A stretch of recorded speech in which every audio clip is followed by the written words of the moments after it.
آج اس وقت تک ملک کی 90% عوام کی مرضی کے خلاف جو یہ مسلط ہوئے ہیں پاکستان کے اوپر، جو قبضہ جاری ہے پاکستان کے اوپر، اس کے پیچھے وجہ صرف اور صرف ان کے پاس بے تحاشا دولت کا ہونا ہے۔ یہ خریدتے ہیں لوگوں کو، یہ پیسے انویسٹ کر کے 2 نمبر اور کرپٹ لوگوں کے ذریعے اپنی مدد لیتے ہیں، ان سے غیر قانونی طریقے سے رول کو توڑ کر، قانون کو توڑ کے، آئین کو توڑ کے، اور اپنے قبضے کو یہ برقرار رکھے ہوئے ہیں۔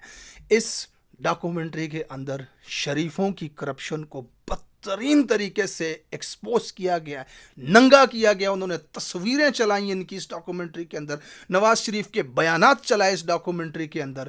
ایک ایک شخص کی کرپشن، اس کی دولت کا خمیازہ، ان کے پاس پیسے کتنے ہیں، کہاں کہاں سے کیسے کیسے لے کر کے گئے، یہ تمام باتیں ایک نیکڈ ٹروتھ کی طرح اس ڈاکومنٹری نے دکھائی ہیں۔ اب سوال یہ ہے کہ اس ڈاکومنٹری کو بنانے والوں کا تعلق نہ پاکستان سے ہے، نہ وہ پاکستان کی نیشنلٹی رکھتے ہیں، نہ ان کا پاکستان کی سیاست سے کوئی تعلق ہے، اور نہ ہی شریفوں کے مخالفین کے وہ رشتہ دار لگتے ہیں۔ یہ ڈاکومنٹری بنائی گئی ہے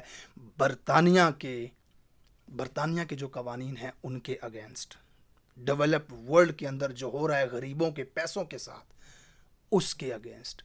اور اگزامپل کے طور پہ، مثال کے طور پہ، انہوں نے دنیا سے سمگل کیا گیا پیسہ، چوری کیا گیا پیسہ، منی لانڈرڈ کیا گیا پیسہ جب عوام کو دکھایا، تو اس میں کینیا، آذربائیجان اور پاکستان کی اگزامپلس اس نے ہمارے سامنے رکھی، لوگوں کے سامنے رکھی۔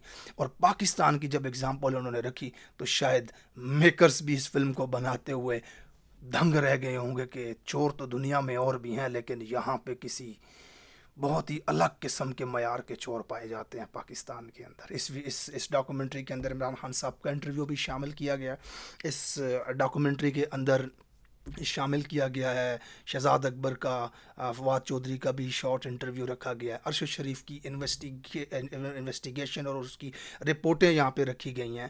اور اس کے علاوہ انہوں نے بتایا کہ FATF سے ہم نے بات کرنی چاہیے، انہوں نے ہم سے بات نہیں کی اس بارے میں۔ انہوں نے بتایا کہ ہم نے ممبرز پارلیمنٹ جو ہیں برطانیہ کے، ان سے بات کرنی چاہیے اس بارے میں، انہوں نے ہم سے بات نہیں کی کیونکہ ان کے اندر چور ہے، اس وجہ سے کہ اس جو ڈاکومنٹری کا جو پلاٹ تھا اس کو وہ ڈیفینڈ نہیں کر پاتے تھے اس چیز کو، اس لیے شاید وہ ان سے بات نہیں کر پائے۔ یہ ایک دیکھنے لائق ڈاکومنٹری ہے۔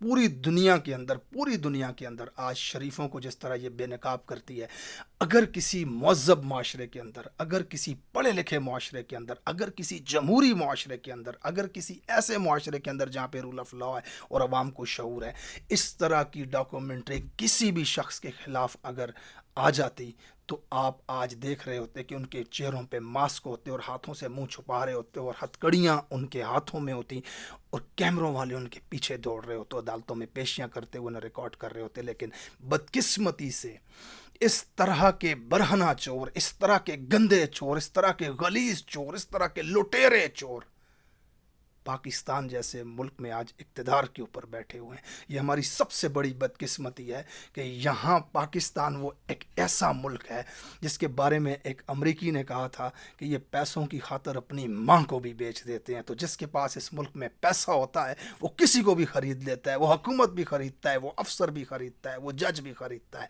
آج عمران خان کے ساتھ ملک کی 70% آبادی سے زیادہ عوام کھڑی ہے، لیکن وہ اقتدار سے باہر ہے، وہ جیلیں کاٹ رہا ہے، اس پہ گولیاں چل رہی ہیں، اس پہ پرچے ہو رہے ہیں، اس کی بیوی عدالتوں میں جا رہی ہے، اس کے بندے اغوا کیے جا رہے ہیں، اس کے 10,000 کارکنان کو گرفتار کر دیا گیا، اس کی آڈیو لیک ہو رہی ہے، اس کی ویڈیو لیک ہو رہی ہیں، کس قسم کا تشدد اور ظلم اس کے اوپر کیا جا رہا ہے۔